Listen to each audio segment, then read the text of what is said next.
तीसरी बात जो इस इजलास में आप तक ज़रूरी तौर पर वो मसला उम्मत मुस्लिमा का वो ये है कि इस वक्त में उलमा हमारे बुजुर्गों में हज़रत मौलाना अबुल हसन अली नदवी रहमतुल्लाह अलैह ने फरमाया। आज मजलिस इत्तेहादुल मुस्लिमीन के जलसे हालात हाज़रा में आपने शिरकत की। मैं शुरुआत में आपको ये बात बताना ज़रूरी समझता हूँ कि आज हमारी आँखों के सामने और बल्कि सारी दुनिया के सामने जो बर्बरियत के मज़ाहिरे आप और हम और सारी दुनिया देख रही है कि फ़लस्तीन की सरज़मीन पर जहाँ पर मासूम फ़लस्तीनियों के खून से गाज़ा की सरज़मीन को लाल किया जा रहा है और गाज़ा में अब तक 9,061 लोगों की मौत हुई है, जिसमें से 3,760 मासूम बच्चे हैं, 2,326 उसमें ख़वातीन हैं। यानी 9,000 में जो लोगों की मौत हुई है इज़राइल ज़ालिम हुकूमत की बमबारी और उनकी फ़ौजी कार्रवाई से 9,061 लोगों की मौत, जिसमें 3,760 बच्चों की मौत हुई है, 2,326 ख़वातीन की मौत हुई है।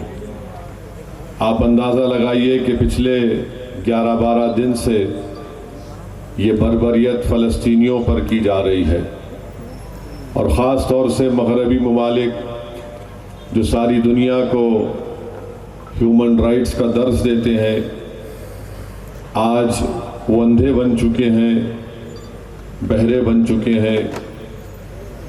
इन मासूम फ़लस्तीनियों पर जो जुल्म हो रहा है उस पर मग़रबी दुनिया खामोश तमाशाई बनकर उनको देख रही है। अफसोस होता है कि यही मग़रबी दुनिया अगर किसी एक जानवर पर कुछ हो जाता है तो उसका बड़ा इशू बनाते हैं। यूक्रेन में रशिया ने हमला किया यूक्रेन पर, तो पूरी मग़रबी दुनिया रशिया के ख़िलाफ़ खड़ी हो गई, यूक्रेन के साथ आकर ठहर गए। मगर जब वही फ़लस्तीनियों पर पिछले 75 बरस से इज़राइल उन पर जुल्म कर रहा है तो मग़रबी दुनिया खामोश बैठी हुई है और आज 9,000 के करीब फ़लस्तीनियों को क़त्ल कर दिया गया। 10,000 से ज़्यादा बिल्डिंगों को डिमोलिश कर दिया गया जो बमबारी के ज़रिए। 21 लाख की आबादी गाज़ा पट्टी का इलाक़ा है, जिसमें से 10 लाख लोग आज बेघर हो चुके हैं। आज हम यहाँ आराम से बैठे हैं संगारेड्डी के इस ग्राउंड में, मगर आप थोड़ी देर के लिए सोचो कि ना उनके पास पीने का पानी है, ना खाना है। 36 अस्पताल गाज़ा में है, जिसमें से 16 इज़राइल ने बमबारी करके उनको बर्बाद कर दिया। 50,000 ख़वातीन हामिला हैं और उनके लिए दवाएं नहीं हैं। मासूम बच्चे, ज़ईफ़ लोग जब ज़ख्मी होते हैं इज़राइल के जुल्म या बमबारी की वजह से, तो डॉक्टर्स उनका इलाज बग़ैर एनेस्थीसिया के करते हैं, बग़ैर लाइट के करते हैं। मामूली से लाइट लगाकर पेशेंट का इलाज करते हैं। मेरे अजीज़ दोस्तों और बुज़ुर्गों, आप अंदाज़ा लगाइए कि डॉक्टर अगर इलाज कर रहा है, तो मैं एक वीडियो देखा जिसमें एक नर्स है किसी एक मरीज़ का इलाज कर रही है, तो जब उसके सामने से एक स्ट्रेचर पर एक बच्ची को लेकर जा रहे थे कि ज़ख्मी हुई है, वो नर्स ऐसा नज़र उठा कर देख कर चीख मारती है कि मेरी बेटी है और दौड़ती है अपनी बेटी की तरफ।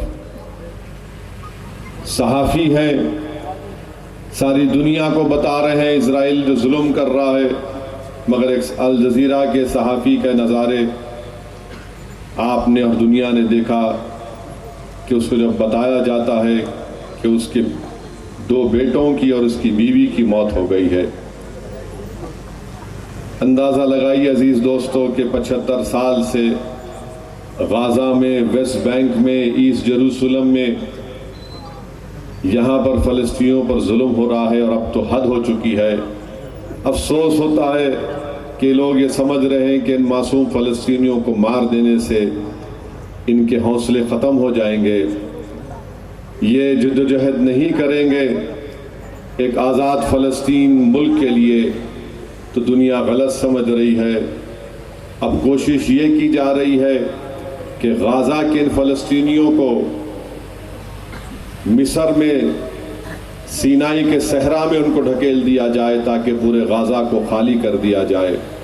अफसोस होता है उन तमाम मुस्लिम ममालिक पर जिनके पास अल्लाह ने उनको बड़ी दौलत दी, क्या क्या नहीं दिया, मगर उसके बावजूद भी आज कोई बोल नहीं सकता। मगर मुझे यकीन है कि इंशाअल्लाह ताला अल्लाह सुब्हानहू व तआला उनकी मदद करेगा।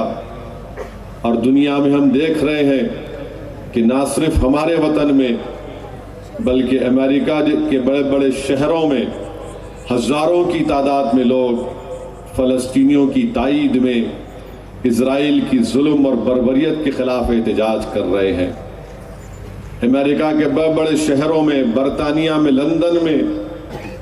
लंदन में करीब 3-4 लाख का जुलूस निकला।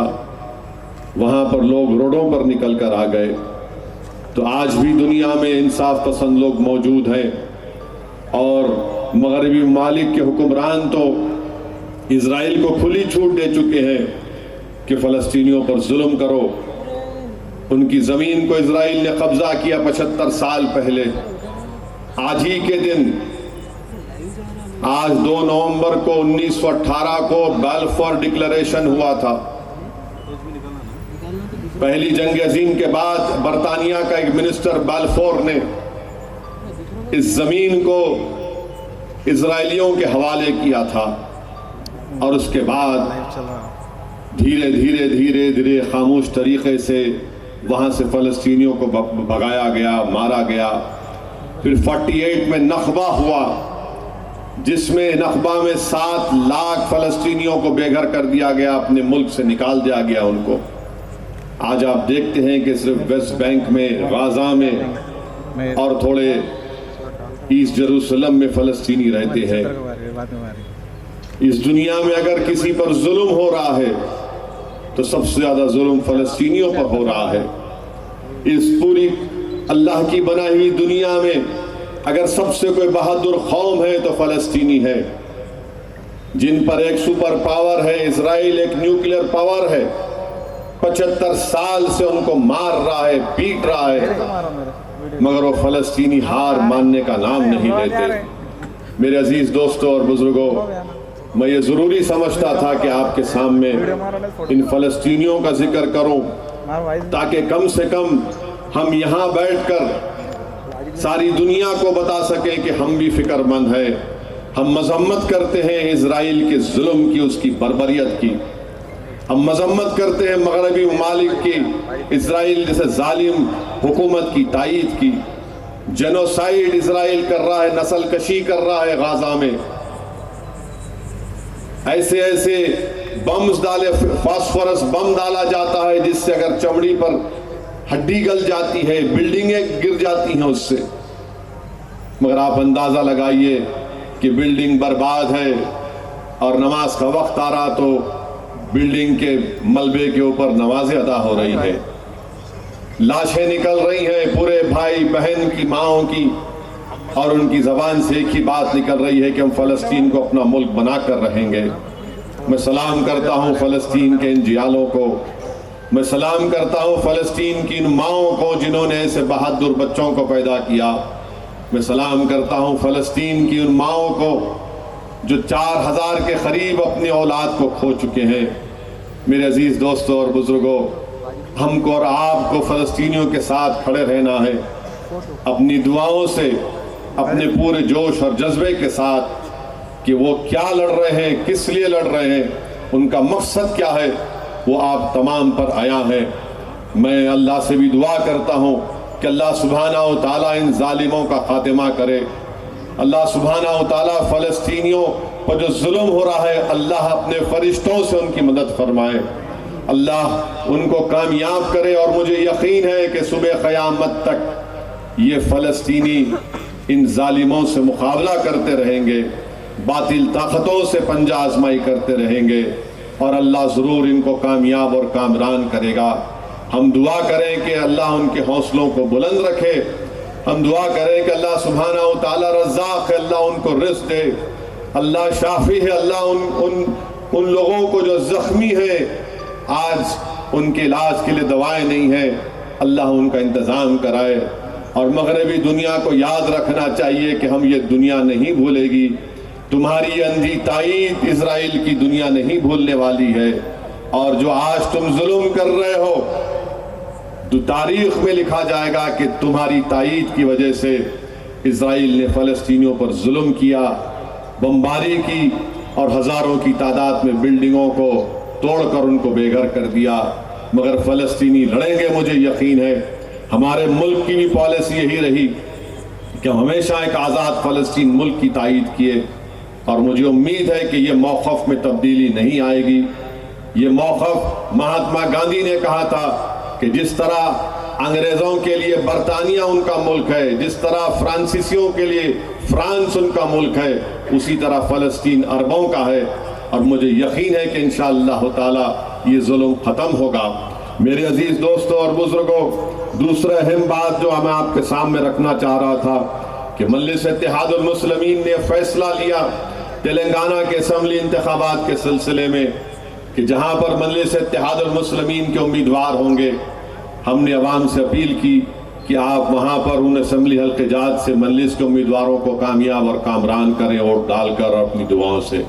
जहाँ पर मजलिस का उम्मीदवार नहीं होगा, हमने अवाम से अपील की कि वहाँ पर वो मामू को कामयाब करें, उनके उम्मीदवारों को कामयाब करें।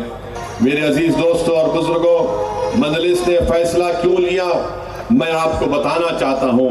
यकीनन आपके पास पूरा इख्तियार है कि आप किसको अपना वोट दें, मगर आज सरजमीन हिंदुस्तान में, भारत में अगर कहीं पर आपकी एक सियासी आवाज़ है, आपकी सियासी ताकत है, तो मजलिस इत्तेहादुल मुस्लिमीन है।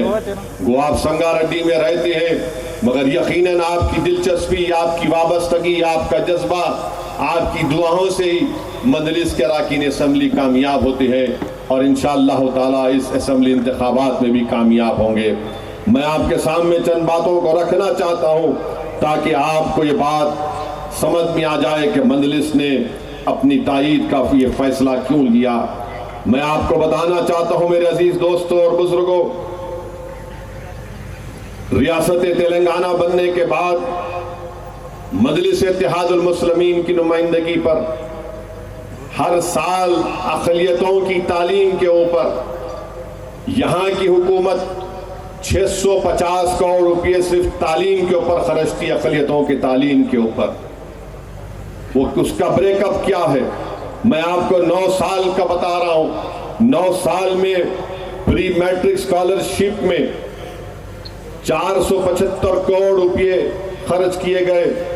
इसका फ़ायदा प्री मैट्रिक स्कॉलरशिप में अक़लियतों के 14,27,714 बच्चे और बच्चों को हुआ। ये रीइंबर्समेंट ऑफ ट्यूशन फीस है 1,750 करोड़ रुपये। इसका फ़ायदा करीब 9 साल में 1,15,000 के करीब तलबा और तालिबात को हुआ। चीफ मिनिस्टर ओवरसीज स्कॉलरशिप जो अक़लियतों को दी गई 490 करोड़ रुपये 9 साल में, जिसमें 3,224 अक़लियती तलबा और तालिबात को ओवरसीज स्कॉलरशिप दी गई।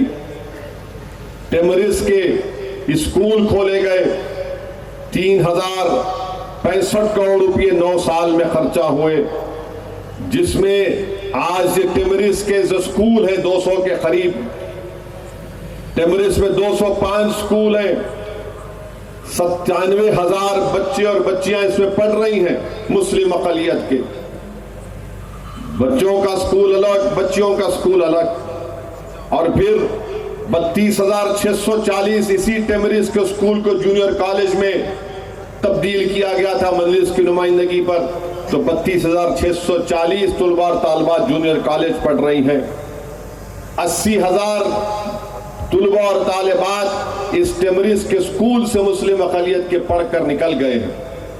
और आपको जानकर खुशी होगी कि ये जो मैं आपके सामने आदाद व शुमार रख रहा हूं, आप जाकर देख ले सकते हैं कि इस 80,000 जो बच्चे पढ़कर निकले हैं, इसमें से JEE मेन में 99 बच्चे कामयाब हुए, JEE एडवांस में 9, MBBS में 11, BDS में 100 और अदर कोर्सेज में 129, तेलंगाना के एमसेट इंजीनियरिंग में 1500, तेलंगाना के एमसेट में जो दूसरा एग्रीकल्चर का वो दूसरा होता है बी फार्मेसी का, उसमें 1860, क्लैट में 11, तेलंगाना के लॉ सेट में 150, CUET में 7, TSD सेट में D.Ed में 13, निफ्ट में 1, HCL टेक बी में 31, CA फाउंडेशन में 2, CS फाउंडेशन में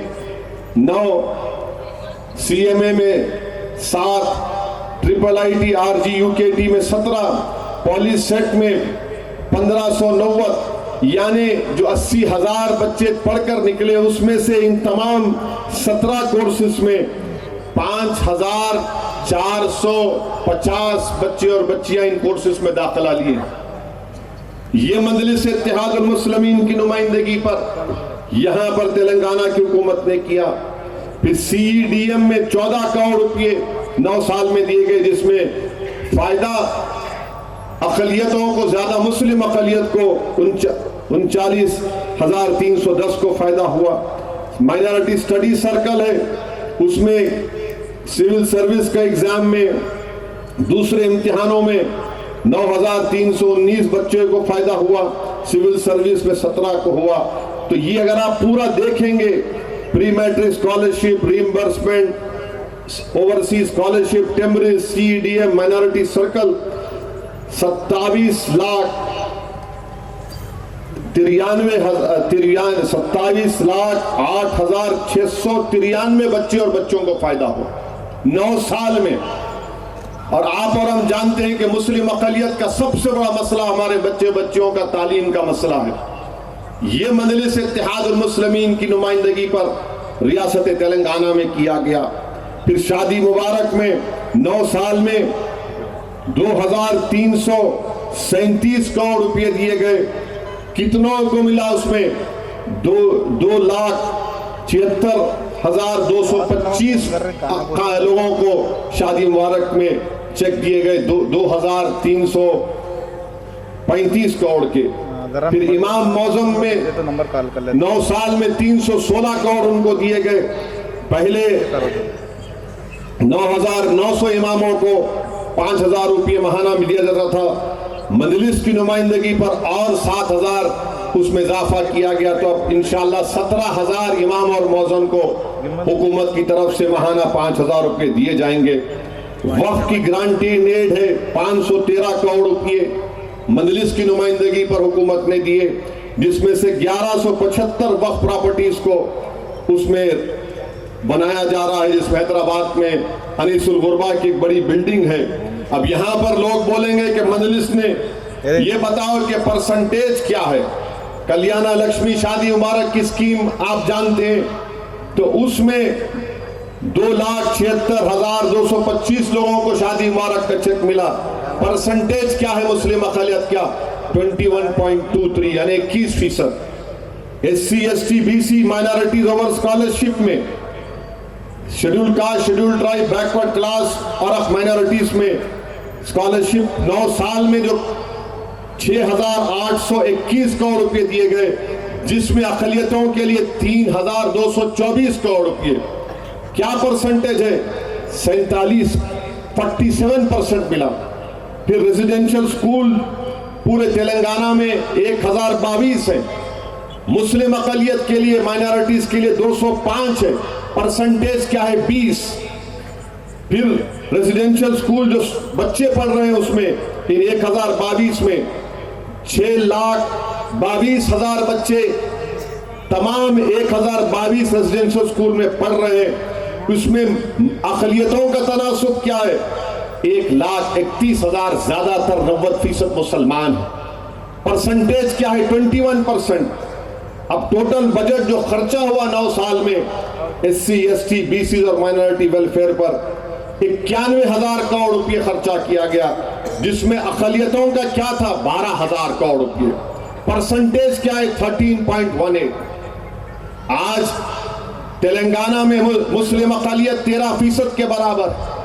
अगर हमारे ईसाई भाइयों को, सिख भाइयों को, जैन भाइयों को मिलाया जाए तो 15-16% होगा। ये मजलिस की नुमाइंदगी पर किया गया। ये तालीम के मैदान में जिसने मजलिस ने काम किया हुकूमत से नुमाइंदगी करके, इसकी मिसाल कोई बता दो भारत में। फिर आसरा पेंशन 9 साल में जो जितने बेनिफिशियरीज को, हमारे जितने लोगों को आसरा पेंशन मिला 44,12,310, उसमें से मुस्लिम अक़लियत का कितना था? 4,93,000। परसेंटेज क्या है? 11%। इसमें बढ़ना चाहिए, 11% कम है। जो food security BPL card, ration card है तेलंगाना में 90,42,810 है। मुस्लिम अक़लियत और माइनॉरिटीज का कितना हिस्सा उसमें? 12,55,530। तनासुब क्या है? परसेंटेज क्या है? 13.88। ये मजलिस ने काम किया है। ये कोई हम लोग जो बोलते हमारे मुखालिफिन के मजलिस जज्बाती तकरीर करती, हाँ जज्बाती तकरीर भी करते और काम भी कराते। हम खाली तकरीर नहीं करते बल्कि हुकूमत से काम कराना मजलिस को आता है। इसीलिए मजलिस इत्तेहादुल मुस्लिमीन ने यह फैसला लिया कि आप संगारेड्डी में यहां पर आप मामू को कामयाब करिए। यह काम किया गया है, यकीनन और भी काम करना है। जैसा कि हमारे मजलिस के जिम्मेदारों ने दिया कि संगारेड्डी में बाउंड्री वॉल की तामीर होना, वक्फ की जो जमीन है सर्वे नंबर 412, 222, 311 तमाम 102 एकड़ जमीन जो है उसकी हिफाजत के लिए इंशाअल्लाह ताला मैं वादा कर रहा हूं आपसे कि हुकूमत से नुमाइंदगी करके इसकी बाउंड्री वॉल जो वक्फ की ज़मीन है इसके तहफ़्फ़ुज़ के लिए पूरे इक़दामात और बाउंड्री वॉल उठाने की कोशिश और काम करेंगे। एक B.Ed Urdu medium college Sangareddy में ज़रूरत है और पूरे मुत्तफ़क़ा तौर पर तमाम मसलक के उलमाओं ने फैसला लिया कि अहले सुन्नतुल जमात को, तबलीगी जमात को, जमात इस्लामी अहले हदीस को 1000 स्क्वायर यार्ड ज़मीन दी जाए ताकि जिस तरह के हमारे दूसरे अपनाए वतन का उनके भवन है उस तरह का एक काम हो सके। और इंशाअल्लाह ताला हम इसकी बात मैं खुद चीफ मिनिस्टर से और जनाब हरीश राव से करूंगा। एक माइनॉरिटी स्टडी सर्कल की संगारेड्डी में ज़रूरत है, अहमदनगर में उर्दू घर, कब्रस्तान की ज़रूरत है संगारेड्डी में, और जो ईदगाह नाकाफ़ी है उसके बाजू कोई प्राइवेट ज़मीन है हुकूमत से कहकर उसको एक्वायर किया जाए, इसकी भी कोशिश करेंगे। फिर डबल बेड 2 BHK का बुबली कुंटा नाला एक्सपेंशन में इस ताल्लुक से कई मरतबा मैं बोला हूँ, ये काम मुकम्मल नहीं हुआ, मेरी जिम्मेदारी है, इंशाल्लाह मैं इसको मुकम्मल करवाऊंगा। वार्ड नंबर 20 में आंगनवाड़ी स्कूल है, बस्ती दवाखाना वार्ड नंबर 26 में ज़रूरत है, और एक शादी खाना जो है उसको तोड़कर दीनदार खां शादी खाना उसका सरनो अच्छा बनाना चाहिए। और साथ ही साथ जो मेडिकल कॉलेज खोला गया उसमें अक़लियती नौजवानों को नौकरी मिलनी चाहिए। माइनॉरिटी लोन और गृह लक्ष्मी का जो लोन का प्रोसेस है उसको आसान करना चाहिए। और एक मेट्रो ट्रेन संगारेड्डी से मियाँपुर तक, मुझे यकीन है कि अगर दोबारा KCR मुख्यमंत्री बनेगा तो एक काम होगा, क्योंकि उन्होंने ऐलान किया कि जितने टाउन्स हैं तेलंगाना में वहां पर हम इस तरह की सहूलतों पहुंचाने का काम करेंगे। फिर महबूब सागर को खूबसूरत बनाना, और government girls high school Sangareddy में यहाँ पर मजलिस की तरफ से सालार मिल्लत की बुक डिस्ट्रीब्यूशन होती है और फर्नीचर की ज़रूरत है। और जुलकल गांव में कब्रिस्तान की दीवार का उठाने का काम है, मुफ्ती साहब ने ये हुक्म दिया है। तो इंशाअल्लाह ताला ये जो आपके 19 काम आपने दिए हैं मुझे, मेरी जिम्मेदारी होगी कि इंशाअल्लाह ताला मैं इन पूरे कामों को करवाऊंगा। मगर मेरी आपसे एक अपील है कि आप अपना एक एक वोट का सही इस्तेमाल करिए।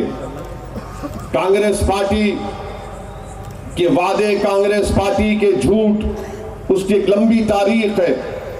उसको अगर बयान करना शुरू करूं तो शायद 10 बजे से पहले तकरीर को ख़त्म करना है वो ज़रा मुश्किल हो जाएगा। मगर मेरे अजीज़ दोस्तों और बुजुर्गों, मैं बस इतना ही कहना चाहूँगा, मैंने बात पहले भी कही, आपके दरमियान में आकर फिर से कह रहा हूँ। याद रखिए, जिस रियासत में 2 कौमी पार्टियां होती हैं, बीजेपी और कांग्रेस जहां पर होती है, सबसे बड़ा नुकसान अगर होता है तो दलितों को होता है, आदिवासियों को होता है, अक़लियतों को होता है। क्योंकि ये जानते हैं कि हमको छोड़कर ये कहां जाएंगे। और बीजेपी को जरूरत नहीं है, बीजेपी अपने हिंदुत्व के प्रोग्राम को लेकर आगे बढ़ चुकी है। जहां पर तीसरी कुव्वत होगी तो बैलेंस ऑफ पावर आपके हाथ में होता है, कुव्वत आपके हाथ में होती है, तवाजुन आपके हाथ में होता है। अगर 2 पार्टी कौमी पार्टियां रहेंगे, मुझे अल्लाह सुब्हानहू तआला ने मौका दिया मुल्क के कोने कोने में जाने का। मैं मध्य प्रदेश को जाकर देखा, राजस्थान को जाकर देखा, बड़ी बड़ी रियासतों में जाकर देखा। वहां पर यही देखने में आता कि जहां पर 2 कौमी पार्टियां होती हैं, वहां पर अक़लियतें को बर्बाद कर दिया जाता है। आप बोलेंगे उत्तर प्रदेश में समाजवादी है, समाजवादी अब नहीं रही, समाजवादी पार्टी नहीं रही, उसकी ताकत कुव्वत खत्म हो चुकी है। मेरे अजीज दोस्तों और बुजुर्गों, इसीलिए आपसे कह रहा हूं कि यहां हमारे पास एक तीसरा प्लेयर है, यहां हमारे पास मंजलिस एक चौथा प्लेयर है आपका। इस बैलेंस को बरकरार रखिए। वोट देना आपका काम है, आपको समझाना, आपसे गुजारिश करना, आपको ये बताना मेरा फरीजा है। मैं आपको बता रहा हूं, अगर 2 कौमी पार्टी बन जाएंगे तो याद रखिए हम इनके पैरों का फुटबॉल बन जाएंगे। ये सिर्फ हमसे डरा डरा कर वोट हासिल करते रहेंगे। ये जो काम आप देख रहे हैं, 210 रेजिडेंशियल स्कूल, 205 रेजिडेंशियल स्कूल में अगर आज 1,30,000 बच्चे बच्चियां पढ़ रहे हैं तो मैं चैलेंज कर रहा हूं कांग्रेस और बीजेपी को, बताओ तुमने काम किया कहीं रियासत में? राजस्थान में कांग्रेस की सरकार है, कितने रेजिडेंशियल स्कूल हैं? 1। कितना बजट है अक़लियतों का? इस साल 250 करोड़। तेलंगाना में कितना है? 2200 करोड़। क्यों? यहां पर एक तीसरा प्लेयर है। इस बात को आप याद रखो। अगर ये 2 कौमी पार्टी के आप जाएंगे नहीं, कर्नाटका में क्या हो रहा? कर्नाटका में जब से कांग्रेस आई वहां पर बिजली नहीं है, वहां पर किसानों को पानी नहीं है। रिजर्वेशन बीजेपी ने निकाला, 6 महीने में एक कानून नहीं बना सके कि दोबारा मुसलमानों को रिजर्वेशन दिया जा सके कर्नाटका में। जज्बात से खेलते रहेंगे, हमारे बच्चों का मुस्तकबिल बर्बाद हो जाएगा। और जब कभी भी कांग्रेस इख्तिदार में थी, आंध्र प्रदेश में फसादात होते रहे। इसी जमीन पर फसाद हुआ, संगारेड्डी में, हैदराबाद में फसाद हुआ। हर साल में कुछ ना कुछ होता, मगर अल्हम्दुलिल्लाह पिछले 9 साल से तेलंगाना में अमन है। तेलंगाना तरक्की कर रहा है, यकीनन और करना है किसानों के लिए, गरीबों के लिए। मैं ये नहीं कह रहा हूं कि पूरा काम हो गया, बहुत करना है, मगर अगर आप मजमूई तौर पर देखेंगे तो तेलंगाना में काम हुआ है। इस काम को लेकर आगे बढ़ना है। कांग्रेस जहां प्रदेशों में है वहां पर फसाद होता। आप बोलेंगे मिसाल दो, राजस्थान की मिसाल ले लो। जुनैद नसीर को राजस्थान में घाटमीका से किडनैप करके हरियाणा ले जाकर उनको जिंदा जला दिया जाता है। वहां का चीफ मिनिस्टर नहीं जाता। उन घर वालों से मिलने के लिए मैं हैदराबाद से निकलकर दिल्ली से गाड़ी में जाता हूं, जुनैद और नसीर के घर में जाकर मिलता हूं। वहां का कांग्रेस का चीफ मिनिस्टर कब गए अशोक गहलोत? 25 दिन के बाद गए, जिंदा जला दिए थे जुनैद नसीर को। कितने पैसे दिए? 5 लाख रुपए। एक और टेररिस्ट का वाकया हुआ था, किसी लोगों ने जाकर एक कन्हैया लाल, एक टेलर को उसका कत्ल कर दिया, 50 लाख दिए। अच्छा करे, यहां भी देना था। जुनैद नसीर को मारने वाले भी टेररिस्ट है, कन्हैया लाल को जो मारा वो टेररिस्ट है। ट्रेन में, जयपुर की ट्रेन में वो रेलवे प्रोटेक्शन फोर्स का टेररिस्ट नाम पूछकर गोली मारता है। एक शख्स हैदराबाद बाजार घाट का है, आपके बिदर का रहने वाला था, मगर हैदराबाद बाजार घाट में रहता था। अकबर उठे असेंबली में और चीफ मिनिस्टर से, हुकूमत से मुतालबा किया कि हैदराबाद का रहने वाला है, इसकी बेवा है और 3 मासूम बच्चे हैं। हुकूमत ने एक्स ग्रेशिया का ऐलान किया, उन बच्चों के अकाउंट में पैसे जमा करवाए। मजलिस ने मुतालबा किया, उस बेवा को नौकरी का लेटर मिला, 2 BHK का घर मिला। उसमें एक मरने वाला राजस्थान का था। पूछो जाके आप उसको क्या मिला? राजस्थान में कांग्रेस की सरकार है, पूछो आप, मालूम करो क्यों नहीं दिए, क्यों नहीं दिए? कुछ नहीं दिए। वो पुकार पुकार कर थक गई बेवा राजस्थान में। यहां हैदराबाद में, तेलंगाना में आपकी एक पार्टी है मजलिस। यहां पर 2 कौमी पार्टियां नहीं है, एक तीसरा प्लेयर है जिसका नाम KCR है। बैलेंस ऑफ पावर आपके हाथ में है, आपके हाथ में हर चीज है। इसीलिए फौरन हुकूमत ने काम किया। राजस्थान में क्यों नहीं किया? बताओ मेरे को, आप बताओ, पूछो आप, अपने आप से सवाल करो। आप वोट डालने से पहले सेक्रेटेरिएट की मस्जिद को शहीद किया गया, गलत हुआ। ये कांग्रेस वालों से पूछो आप, इन्होंने रेजोल्यूशन पास नहीं किया था अपनी पार्टी में कि दोबारा बाबरी मस्जिद को बनाएंगे। पूछो इनसे आप, तुमने पास किया था नहीं किया था? अपने पार्टी में पास किया था तुमने, CWC में। हमने सेक्रेटेरिएट में दोबारा उस जगह पर उस मसाजिद को तामीर किया। क्यों किया? क्योंकि आपके पास बैलेंस ऑफ पावर है, आपके पास ताकत है। यहां पर 2 प्लेयर नहीं, 3 प्लेयर है, 4 प्लेयर है। कुव्वत आपके पास है, इसीलिए आप काम करवा रहे हैं। ये कांग्रेस आएगी तो ये 2 कौमी पार्टियां अकलियतों को बर्बाद कर देंगे, बड़े बड़े वादे करेंगे, कुछ नहीं करेंगे। राजस्थान में जाकर देख लो आप, राजस्थान में 60% मुस्लिम बच्चे एनीमिक हैं, खून की कमी है उनके पास। मैं स्टडी करवाया पूरी, बड़े बड़े माहिरीन को बिठाकर रिपोर्ट तैयार किया। आप बताइए क्या हो रहा है वहां पर? मगर यहां पर इनके बड़े बड़े लोग आते हैं, बुलंदबाज दावे करते हैं। इनके एक लीडर आए, राहुल गांधी प्यारे ने आकर कह दिया कि KCR ने इतना पैसा लिया, हम आके वापिस कर देंगे। माने ये मोदी 2 हो गया। ये 2014 में मोदी बोले थे 15 लाख हर एक के अकाउंट में डालूंगा।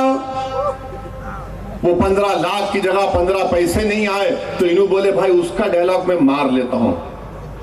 तो इन्हों भी बोल रहे मैं आऊंगा, मैं निकाल लूंगा। ये जो काम जो मैं आपके सामने रखा हूं, बताइए ये काम किसके फायदे किसका फायदा हो रहा है? किसके बच्चे पढ़ रहे हैं? गरीबों के बच्चे पढ़ रहे हैं। उन गरीबों के बच्चे पढ़ रहे हैं जिनके माँ बाप ऑटो ड्राइवर हैं, ठेला बंडी पे तरकारी बेचते हैं, फ्रूट बेचते हैं। चंद्रायन गुट्टा में टेमरिस का स्कूल खोला गया, वहां से 3 बच्चे मेडिसिन गवर्नमेंट के महबूबाबाद के मेडिकल कॉलेज में गवर्नमेंट के मेडिकल का एडमिशन मिला। मेरे पास आए बच्चे, आके बोले साहब हमको मेडिकल कॉलेज गवर्नमेंट के मेडिकल कॉलेज में मिला, हम चंद्रायन गुट्टा के टेमरिस से पढ़ते, हमको अखराजात होना हमारे को बहुत मुश्किल है, खर्चे हैं किताबों के, रहने के। मेरा अच्छी बात है, कल आओ तुम। तो उसमें से एक तीसरा बच्चा खामोश मेरे पास आकर बोला असद साहब मैं एक बात बोलूं, आप बुरा नहीं मानते? मेरा बोलो बेटा। बोले साहब मैं हिंदू हूं, मुसलमान नहीं हूं, मेरे को भी देते क्या आप? उसकी आंख में आंसू थे। मैं उठा, उसका हाथ पकड़ा, बोला बेटा तू गरीब का बेटा है, तेरा बाप क्या करता है? बोले मेरा बाप मैकेनिक है। मेरे ख्याल से ओल्ड करीमनगर जिले का था बच्चा, मैं तू भी आकल, उन तीनों को मजलिस ने अपने ट्रस्ट से 1-1 लाख रुपए दिए। ये हम नहीं देखे कि कौन हिंदू मुसलमान ने दिए, वो दिए तो मालूम हुआ कहीं पर आदिलाबाद या आरूर के 2 बच्चे दूसरे दिन आके हम क्या बुरा किए, बोले आपका क्या हुआ, बोले हमको ही मिला, बोला तुम भी लो, हम तो पढ़ाना चाहते। मेरा मानना यह है कि जब तक भारत में दलित मुसलमान आदिवासी पढ़ेंगे नहीं, आप लीडर नहीं बनेंगे। जब तक आप पढ़ेंगे नहीं, काबिल नहीं बनेंगे, आप इन जालिमों से मुकाबला नहीं कर सकते। ये मजलिस काम कर रही है, इसीलिए कांग्रेस को बड़ी तकलीफ होती है। अच्छा, तकलीफ तो हुई, अच्छी बात है, मगर ये क्या बात है कि राहुल गांधी थोड़े पढ़े लिखे नजर आते थे मुझे, बिल्कुल ही थम्स अप निकले वो तो। असदुद्दीन ओवैसी आसाम त्रिपुरा में इलेक्शन लड़ते हैं, अरे मैं कहां गया भाई आसाम को, ना त्रिपुरा गया मैं, आप जाओ तो जाता हूं मैं, अब तो मेरे को जाना पड़ेगा। हर अनेक तोते की तरह कोई लिख दिया, इनको स्टेनोग्राफर इनको पढ़ के सुनाते। अरे अपने दिमाग पे जोर डालो, फर्स्ट फ्लोर है नहीं है, सोचो। हजरत गूगल पे जाके देखो, इन्होंने असम लड़े नहीं लड़े, त्रिपुरा लड़े नहीं लड़े, नहीं, मजलिस को पैसे मिलते, बीजेपी पैसे देती मजलिस को। राहुल गांधी, तुम नहीं जानते हम लोगों को, हम रसूल अल्लाह सल्लल्लाहु अलैहि वसल्लम की उम्मती हैं, हम उनके गुलामों के गुलाम हैं। और जमीर बेचना, ईमान बेचना दौलत के लिए हमारी फितरत में नहीं है। शायद तुम्हारे साथ जितने हैं वो करते होंगे, मगर हम आका के उम्मती हैं। हमारे पास जो दौलत है राहुल गांधी तुम्हारे पास नहीं है। हमारे पास सबसे बड़ी दौलत यह है कि हम कमली वाले को अपना आका मानते हैं, वो तुम्हारे पास नहीं है दौलत। तुम कौन सी दौलत की बात कर रहे हो? और दौलत की तुम बात कर रहे हो राहुल गांधी, तो क्या जब मैं न्यूक्लियर डील जब हो रही थी 2008 की, जब उस वक्त मैं खड़े होकर पार्लियामेंट में कहा था कि न्यूक्लियर डील भारत के लिए अच्छी है तो भारत के मुसलमानों के लिए भी अच्छी होगी, उस वक्त तुमने कितने पैसे दिए थे बताओ राहुल गांधी? जब किरण कुमार रेड्डी के गवर्नमेंट के खिलाफ नो कॉन्फिडेंस मोशन लाया गया, मजलिस से कहा गया तायीद करो, हम तायीद किए थे, कितने पैसे तुमने दिए बताओ राहुल गांधी? जब प्रणब मुखर्जी का प्रेसिडेंट का सदर जमहूरिया का इलेक्शन था तो तुम्हारी मां ने, डॉक्टर मनमोहन सिंह ने और मरहूम अहमद पटेल साहब ने मुझसे यूपीए की मीटिंग में रुकने कहा कि जाकर आपके दोस्त को समझाओ।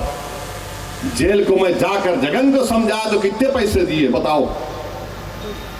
बताओ, बोलो कितने पैसे दिए तुम? और तुम अपना इलेक्शन हार गए तो कितने पैसे लेके इलेक्शन तुम हारे राहुल गांधी अमेठी में? तुम 2014 हार गए, 2019 हार गए, तुम क्या पैसे लिए थे बीजेपी से? पैसे लिए या मुफ्त में हार गए तुम बताओ? राहुल गांधी, तुम इसलिए कहते हो क्योंकि असदुद्दीन मेरा नाम है, मेरे चेहरे पर दाढ़ी है, सर पर टोपी है, तुम इसीलिए मुझसे कहते हो पैसों से बिक जाने वाला है। मगर तुम्हारा दोस्त वो सिंधिया जो बीजेपी में चला गया, तुम उसको नहीं बोलते पैसे लिए।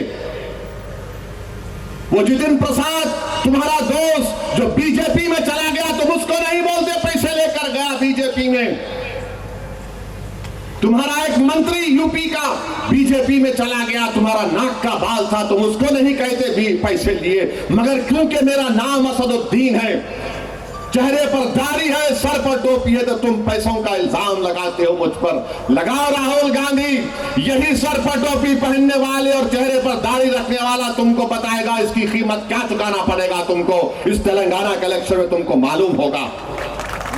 तुम हमको बोलते हो, तुम हमको बोलते हो मगर इनको नहीं बोलते। अच्छा, जब बात पैसों की आई राहुल गांधी, तो तुम्हारा तेलंगाना का सदर क्या वीडियो नहीं दिख रहा? वो वोट फॉर नोट का पैसे ले रहा था, क्या वीडियो नहीं है तुम्हारे सदर का? बोलो राहुल गांधी। अंधे हो जाते, यानी बिल्ली जब दूध पीती तो आंखा बंद करके पीती, समझती दुनिया नहीं देगी। तुम्हारा सदर पैसों का ले रहा था ना। अच्छा, उन्हें कहां से आया राहुल गांधी? उन्हें बीजेपी से आया। उन्हें एबीवीपी में था, बीजेपी में गया, नायडू के पास गया तो नायडू की साइकिल को बिठा दिया। अब इनके पास आया, इंशाल्लाह इनको भी बिठाएंगा तेलंगाना में, पूरा बर्बाद करके छोड़ेंगे इनको। नहीं, ओवैसी जो है मजलिस, अरे मजलिस को तुम जानते नहीं है प्यारे, तुम्हारी दादी दारुसलाम को आई थी, तुम्हारी दादी दारुसलाम को आई थी, आकर बोली थी कि जनाब शिवशंकर साहब का सिकंदराबाद कलेक्शन में तायीद करो। दारुसलाम को तुम्हारी दादी आई थी तो शिवशंकर साहब कामयाब हुए थे। वो भी नहीं मालूम होगा बेचारों को, नहीं मालूम, जो लिख के दिया याद कर लेते तोते की तरह। हमको सब याद रहता, हमको सब याद रहता। राहुल गांधी, तुम बार बार अगर ऐसा बोलते रहेंगे ना तो कर्नाटका के इलेक्शन से पहले तुम किसको भिजाए थे दिल्ली में? मेरे घर का नाम बोल दूं, अब नाम बोल दूं। राहुल गांधी बोलो, अब सोचो, बहुत बोल सकता हूं राहुल गांधी, मगर क्योंकि मेरा नाम असदुद्दीन है, ये तुम्हारी नफरत है इस नाम से, तुम्हें नफरत है दाढ़ी और टोपी पहनने वाले से, इसलिए तुम इल्जाम लगाते। मगर तुम्हारे पार्टी के लोग जो चले गए बीजेपी में, तुम नहीं बोलते। वो तुम्हारा नलगुंडे का बाई इलेक्शन हुआ, कौन सी मनुगुड़, वो उनका कैंडिडेट बीजेपी में कांग्रेस से रिजाइन करा, बीजेपी में मोदी के गोद में जाके गपागप चाय पिया, उन्होंने उसको बिस्किट भी खिलाए, मगर मामू उस पर भारी पड़ गए, उन्हें हार गया। अब उन्हें क्या करा? नहीं, मोदी की चाय अच्छी नहीं, राहुल के कदमों में बैठ जाता, यहां चले गए, उन्हें सेकुलर हो गए, सेकुलर हो गए। जहीराबाद में बागा रेड्डी साहब के बेटे बीजेपी में चले गए, जहीराबाद में कांग्रेस का उम्मीदवार बीजेपी से कांग्रेस में आया, और इन्होंने हमारे को आईना दिखा रहे। अरे कभी आपने आईना, अपना चेहरा तो देखो, साथ में तुम्हारे कितने बीजेपी के लोग खड़े हुए हैं। मैं ये कर दूंगा, वो तुम कुछ भी नहीं कर सकते, मालूम हमारे को। तुम अमेठी जीतते नहीं जीतते बोलो, साथ पूरा बताओ, चैलेंज करो तुमको। तुम हार गए वहां पे अमेठी में, वायनाड क्यों जीते? क्योंकि 30% असदुद्दीन ओवैसी वायनाड में था। तुम अमेठी नहीं जीते, तुम्हारे बाप दादा की सीट तुम हार गए। तुम सेकुलरिज्म का दर्ज मत दो राहुल गांधी। अगर बोलना शुरू करूंगा ना तो मैं फिर से कह रहा हूं, कांग्रेस आरएसएस की मां है, कांग्रेस आरएसएस की मां है। इसलिए इस कांग्रेस को, जो आरएसएस की मां है, मामू को जिताना है। मामू को जिताए तो ये कांग्रेस जो आरएसएस की मां है, इनको हार होगी। अभी बहुत से लोग आएंगे, बहुत सी बातें करेंगे। मैं सिर्फ इतना ही कहूंगा कि यहां पर दुब्बाक में जो प्रभाकर रेड्डी पर कातिलाना हमला हुआ, मैं उसकी मजम्मत करता हूं। क्यों कांग्रेस का आदमी मारा प्रभाकर रेड्डी को? राहुल गांधी आप नहीं बोलेंगे? अरे आप तो वायलेंस को देख चुके हैं ना, आपकी दादी शहीद हुई, आपके वालिद को मार दिया गया, और आपका पार्टी का आदमी प्रभाकर रेड्डी को चाकू मारता है, उसकी एक आंख को निकाल दिया जाता है। बोलो इस पर तो कुछ बोलो। राहुल गांधी नहीं बोलेंगे, दिखता नहीं कुछ, मगर मजलिस को गाली देंगे। जो 30-28 नवंबर तक आप एक ही बात सुनेंगे, मोदी आएंगे, स्टीयरिंग इनके हाथ में है, राहुल आएंगे और वैसी बी टीम है। राहुल गांधी कोई बी टीम नहीं है। अगर तुम बी टीम बोलेंगे तो तुम कौन सी टीम के? मैं बोलूं तुमको, तुम कहां से आए बोलूं मैं तुमको? बहरहाल मैं तो बोल चुका हूं, राहुल गांधी आओ हैदराबाद में मुकाबला करो मेरा पार्लियामेंट इलेक्शन में। क्यों ये बातें करते हैं? आओ हैदराबाद में पंजाब जमहूरी तरीके से देख लेंगे। अरे तुम यहाँ वहां फिर के बोलते, आओ ना हैदराबाद को मुकाबला करो मेरे से, आओ सबको, आओ तुम्हारा खानदान को, तुम्हारी आरएसएस को, सबको आके मुकाबला करो। अब पूरे तेलंगाना में किसी के पीछे नहीं पड़ रहे, इनको खाली एक ही दूल्हे भाई दिख रहा, वो ऐसी मजलिस।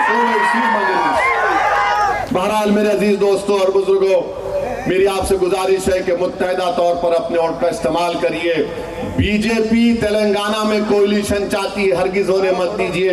यहाँ पर तीसरा प्लेयर है, कुव्वत आपके पास है, तवाजुन आपके पास है, बैलेंस आपके पास है। मेरी इस बात को गौर करिए और यहाँ से मामूल की पार्टी के उम्मीदवार को कामयाब करिए। बहुत बहुत शुक्रिया। अस्सलाम वालेकुम व रहमतुल्लाहि व बरकातहू।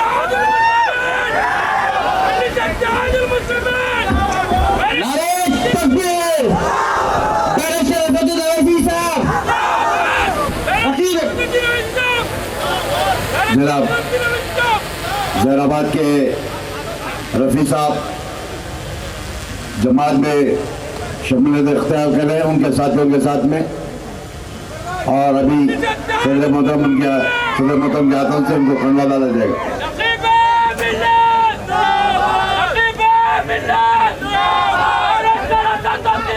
बैरिस्टर असदुद्दीन अवैसी साहब, आप तमाम हजरात का शुक्रिया अदा करते हैं। जज़ाकल्लाह।